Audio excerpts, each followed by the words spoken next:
велики тут. Вот за это 12 тысяч сом он просит. Ну, из Афганистана, говорит, пригнал.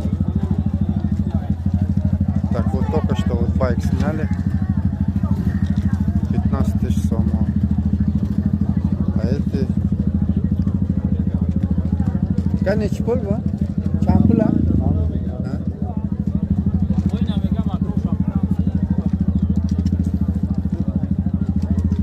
Здесь все, короче, продается. И короче, за это 9 тысяч сомов плюс китайский.